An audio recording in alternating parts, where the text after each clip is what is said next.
Baik, Assalamualaikum warahmatullahi wabarakatuh kepada peserta mata kuliah Teori Organisasi dan Manajemen di jurusan Informatika.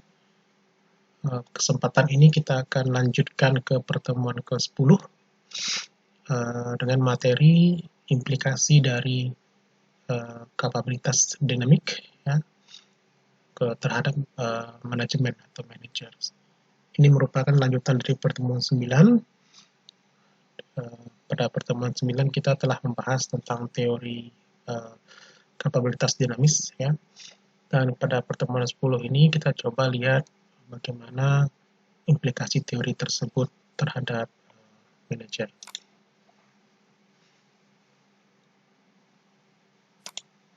Baik ya.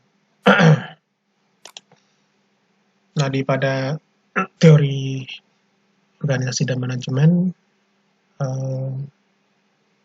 teori dinamik kapabilitas memang menjadi perhatian khusus karena organisasi merupakan suatu entitas yang sangat dipengaruhi oleh lingkungan, ya, kondisi lingkungan eksternal.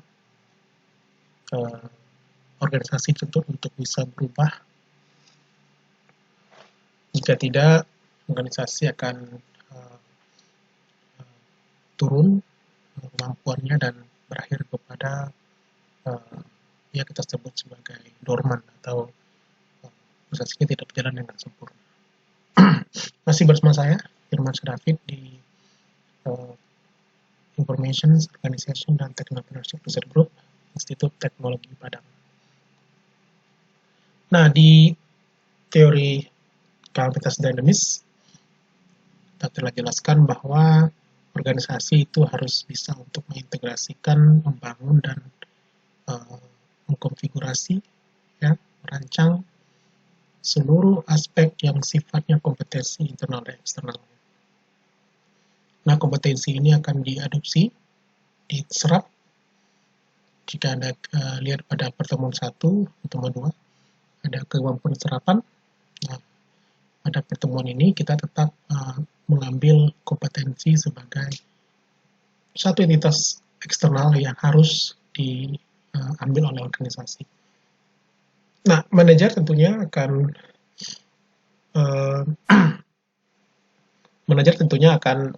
mengambil cara ini untuk membantu organisasinya. Berarti manajer harus bisa sangat aware terhadap pengetahuan luar. Bagaimana sih dunia luar itu bergerak? Jadi manajer punya visi yang jauh ke depan. Nah, cara untuk mendapatkan visinya tentu dengan membaca lebih banyak. Bukan berarti membaca secara fisik ya, Anda punya buku dan sebagainya, tetapi membaca kondisi ataupun situasi yang terjadi. Karena apa? Karena di dunia luar kita punya istilah uncertain environment ya. Jadi lingkungannya sangat tidak menentu ya, tidak pasti. Dengan banyak membaca, manajer tentu punya banyak referensi. Apa yang harus dilakukan jika, istilah what if, atau jika terjadi maka apa, ya, if then, ya, bagaimana jika, kemudian bagaimana maka, jika maka, ya. Nah, skenario tersebut diambil berdasarkan banyaknya yang dibaca oleh dan tanda petik ya, dibaca oleh manajer. Nah, itu dilakukan oleh manajer ya. Jadi Anda kalau nanti jadi manajer, Anda harus, saya tidak bilang sedikit, tapi saya bilang lebih jauh melangkah melihat dan tanda petik lagi apa yang akan terjadi di depan dibandingkan dengan pekerja ataupun staf Anda. Itu yang pertama. Nah, yang kedua, karena dynamic capabilities theory mengusung konsep competitive advantage, artinya apa? Artinya natural seleksi, semua yang bersaing tentu ada yang menang, ada yang kalah, ya. Dan untuk menjadi menang kita harus punya kemampuan, itu yang disebut dengan competitive advantage. Dan premisnya adalah organisasi yang punya kapabilitas dinamik yang tinggi tentu akan ya mengalahkan organisasi yang punya kapabilitas dinamik yang lebih rendah, ya, lebih kecil. Ya, tentu yang dilakukan manajer tentu adalah meningkatkan kemampuan competitiveness. Jadi skill yang ada di luar kita coba masukkan. Nah, ini bagaimana cara untuk meningkatkan competitiveness-nya? Anda harus mengembangkan jejaring dan bekerja dengan lebih banyak experts. Kita tahu secara tradisional, secara konvensional itu banyak organisasi yang mengundang orang luar, baik secara technical assistant ataupun secara consulting, mengambil orang luar untuk membangun organisasi. Dan consulting merupakan salah satu bidang profesional yang sangat dibutuhkan nantinya, karena transfer pengetahuan terjadi melalui konsultasi. Nah, sebagai manajer Anda harus membuka lebih banyak pintu sumber pengetahuan banyak konsultan. Tetapi ingat, Anda harus pikirkan juga berbagai sumber daya kita, ya. Tidak semudah itu Anda mengambil semua pengetahuan dari luar, karena ini konsekuensinya ke biaya nanti, ya. Jadi Anda harus bayar orang, atau Anda harus beli katakanlah beli intellectual property orang lain, ya. Nah, ya dicari optimalisasinya, ya. Jadi tidak semua expert Anda harus bisa memilih expertnya. Kemudian jika Anda membeli sesuatu dari luar, ya tentu Anda harus konsekuensinya menggunakan uang lebih banyak. Nah, implikasi ketiga tentu jika Anda sudah tahu apa skillnya, kemudian dengan skill itu kompetensi itu bisa meningkatkan keunggulan bersaing atau competitive advantage dari organisasi Anda, ya desain. Anda harus mendesain dari rencana tersebut, ya. Dan kalau di teorinya tentu collection of pola, terpelajar, ya, bukan terpatri, ya, terpelajar. Kemudian ada perilaku yang berulang-ulang di sana. Nah, ini sudah menjadi semacam, kalau di institutional theory itu Anda bisa sudah terpola, ya. Jadi misalnya satu organisasi yang bergerak di bidang kesehatan itu sudah terpola cara di rumah sakit misalnya, cara mereka bekerja itu sudah ada aturan mainnya, gitu, ya. Misalnya pendidikan seperti kita di perguruan tinggi itu juga ada cara aturan mainnya. Nah, aturan main itu yang disebut dengan design plan atau dynamic capabilities-nya, ya. Nah, tetapi itu jika kita ambil konsep di milenium sekarang, di zaman millennials, yang ekosistem inovasi itu sudah mulai flat atau tersebar, gitu, ya. Nah, pola-pola yang terjadi mulai berangsur berubah, ya. Ya, artinya perguruan tinggi bisa memblended learning misalnya, jadi bisa belajar online seperti yang kita lakukan sekarang. Pengurusan asuransi dan rumah sakit juga harusnya bisa lebih desainnya bisa lebih simple, gitu, ya. Nah, berarti selain organisasi itu bergerak di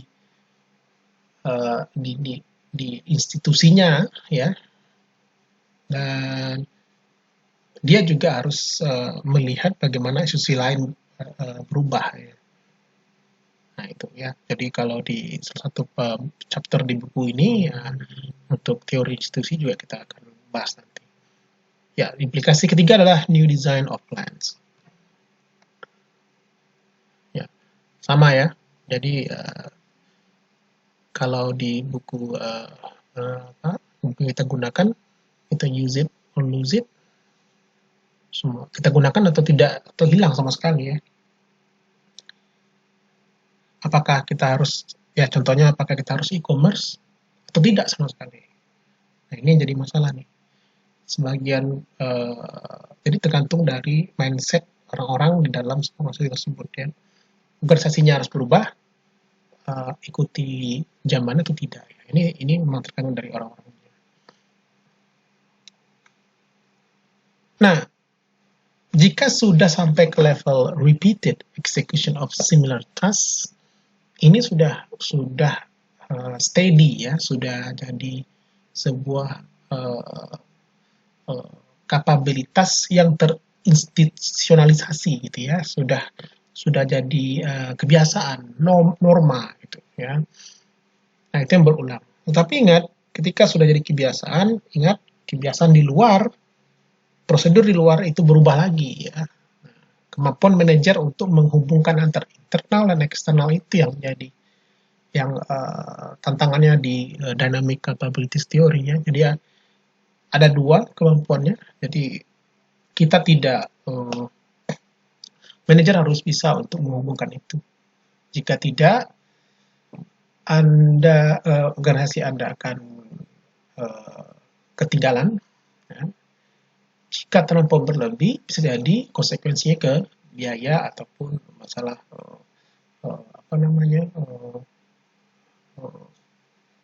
tidak kompatibelnya organisasi Anda dengan pasar gitu ya. Seperti itu. Nah, yang keempat tentu mengintegrasikan rencana baru kita dengan yang lama. Internal versus eksternal. Yang sudah ada versus yang masuk, yang baru.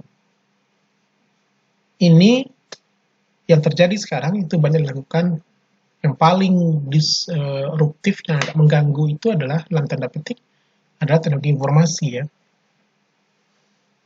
Kita sudah terbiasa dengan proses bisnis yang sifatnya transaksional fisikal, ini digantikan dengan e-transaction atau e-commerce. Nah, bagaimana mengintegrasikannya?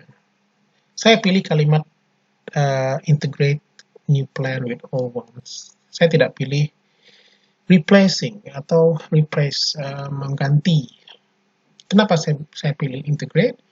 Karena menurut saya yang dilakukan jika disruptif dia, kita mengintegrasikannya, bukan mengganti yang lama. Modal bisnisnya sama, tapi kita tidak mengganti yang lama. Nah, Anda bisa cari teori-teori lain ya, yang cocok dengan itu. Tetapi kita coba mencari definisi yang tepat untuk itu.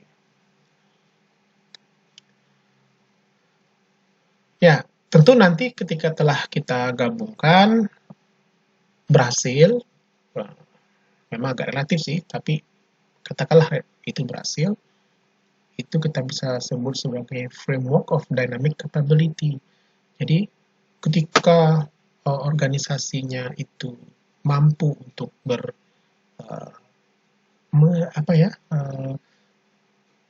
sangat dinamis perubahannya, itulah kemampuannya. Gitu. Bukan berarti pada outputnya, tetapi ketika dia berubah dengan baik, itulah kemampuan dinamis. Apakah ini juga menjadi faktor keberhasilan organisasi tersebut? Bisa jadi, ya. Bisa jadi.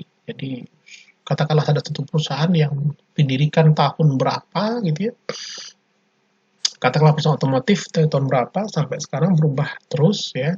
Dan dia masih bertahan sampai sekarang sejak zaman nenek kakek kita dulu sampai sekarang dan akan terus ke anak atau cucu kita nanti. Nah, kemampuan dinamik ini yang menjadi faktornya.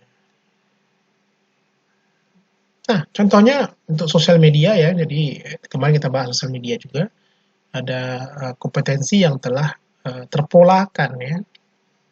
Mereka tahu, pegawai tahu bahwa ini yang kita lakukan. Ya. Ketika kita ubah, pegawainya bisa berubah, ini yang kita lakukan. Gitu, ya. Nah, di situ letak letak dynamic capabilities teori implikasinya. Jadi, manajer bisa melihat ini pola telah berubah ke pola yang berikutnya. Baik, saya kira cukup lanjutan dari lektur 9 di lektur 10 ini. Uh,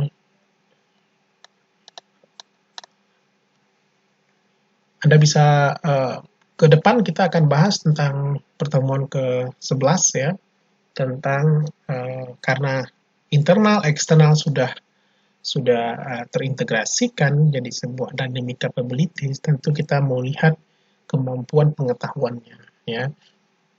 Jadi ada knowledge based theory. Ini yang jadi trending sekarang ketika sebagian orang berbicara tentang knowledge management system dan bicara tentang artificial intelligence. Baik, terima kasih atas perhatiannya. Assalamualaikum warahmatullahi wabarakatuh.